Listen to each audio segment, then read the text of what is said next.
პასუხს გავცემდე ჩემი განსაკუთრებული პატივისცემა და მხარდაჭერა და სოლიდარობა გიორგის და გიორგის ოჯახს.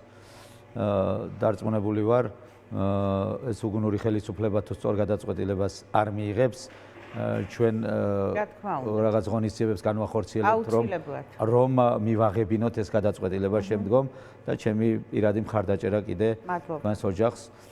რაც შეეხება სასამართლო პროცესს, სრული აბსურდის თეატრი არა. დღეს რაც სასამართლოს ვნახე და ახლა წინა სასამართლო პროცესმა განმაცვიფრა და ყოველდღიურად თუ რამე გამაოცებს არ მგონია, მაგრამ აი ისეთი სასამართლო პროცესები იმართება, რომ მაინც გაოცებული ვრჩებით. იმიტომ რომ ნახეთ დღეს როგორი სიტუაცია იყო, ნახეთ დაზარალებული მოწმეები მოდიან, რომლებსაც მიღებული აქვთ დაზიანებები ქვების როლით, ზოგს თავში, ზოგს ხელში, ზოგს სახეში, სისხლდენებიც კი ქონიათ, მაგრამ რატომღაც ეს დასისხლიანებული ტანსაცმელი ან მიიტანეს და გარეცხეს. ერთმა მოწმემ თქვა, რომ გადაყარა, ანუ პოლიციის ფორმა, რომელიც სახელმწიფო მისცა, როცა დაუსისხლიანდა, აიღო და გადაყარა თურმე. მეორემ თქვა, რომ გარეცხა. მესამ, ანუ ნივთმტკიცებათაც კი არ არის ამოღებული, რომ სასამართლოს მოუტანო და თქვან, აი დასისხლიანებული ტანსაცმელი, მართლა რეალურად მივიღე ეს დაზიანება, ხო? აი სრული აბსურდია, არც ერთ შეკითხვაზე პასუხი არ აქვს. არის მოწმე, არ ვიცი, ხა სახელი გვარს ვერ ვიმახსოვრებ, მათ ყველას ერთი კრებითი სახელი აქვს.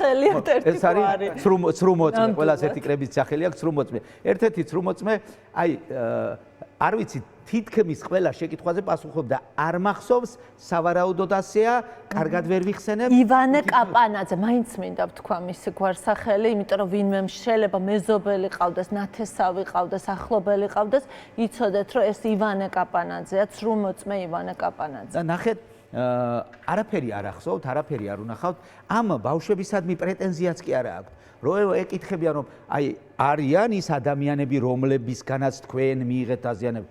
არ ვიცი, ეს ბავშვები გინახავთ სადმე, არსად არ უნახავთ. აქციაზე, არც აქციაზე არ მახსენდება. ანუ აბსურდია სრული, არც ერთ შეკითხვაზე პასუხი არ აქვს, მაგრამ მე მაინც გამაკვირმა ერთმა გარემოებამ, რომ ყველა მოწმე, რომელიც მოდის, ამბობს, რომ დავალება მიიღო ჭიჭინაძის ქუჩა გადაეკეტა და შეკითხვაზე რატომ გადაკეტეთ ქუჩა?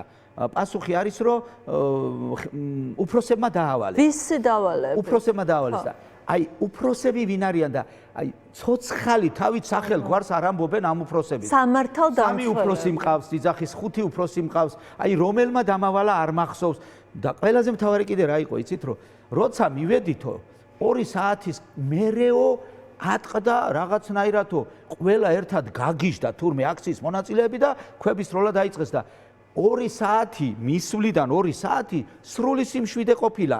არავინ არ ისროდა ქვას, არავინ არ იფურთხებოდა, არავინ არ იგინებოდა და აი 2 საათის მერე უცბად ერთ ბაშად ეს 50,000 თუ 30,000 თუ 70,000 კაცი გაგიჟდა და სეტყვასავით მოდიოდა ქვები. ანუ შეკითხვაზე რომ თქვენ მისვლამდე თუ ეს აქცია მშვიდობიანი იყო, აი თქვენი მისვლით რა დაემართა, ხო? აი რომ მიხვედით იმის მერე ატყდა. ამას არ უარყოფენ, რომ მანამდე მშვიდობიანი იყო, მივიდნენ, გაჩერდნენ და უცბად აირია ყველაფერი. ნუ ცალსახაა, ხო?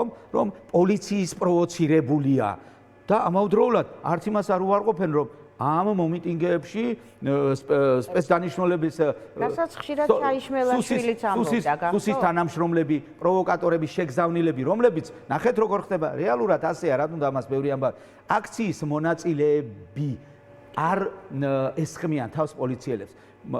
დავალებას აძლევენ, პოლიციელებს აყენებენ, აგზავნიან პროვოკატორებსა და პოლიციელებს შორის იწყება ეს ყველაფერი.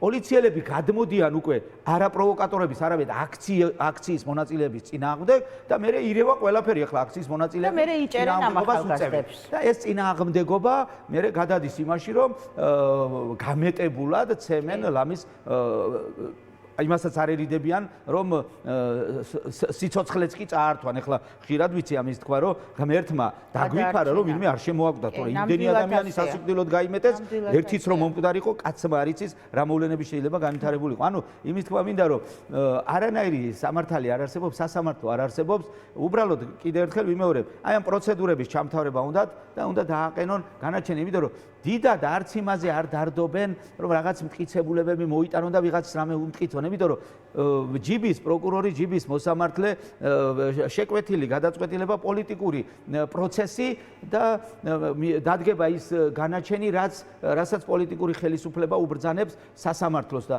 პოლიტიკური ხელისუფლების შეცვლა არის მთავარი საქმე ახლა და ბოლოს იმას ვიტყვი, რომ ზუსტად იმდენ ხანს მოუწევთ ამ ბავშვებს და ზოგადად დაპატიმრებულებს ციხეში ყოფნა, რამდენ ხანსაც ჩვენ მივცემთ უფლებას ეს რუსული დიქტატორული რეჟიმი რომ იყოს ამ ქვეყანაში. მადლობა. ამ შემთხვევაში დიდი მადლობა. შეიძლება განთავისუფლდეს. მადლობა ძალიან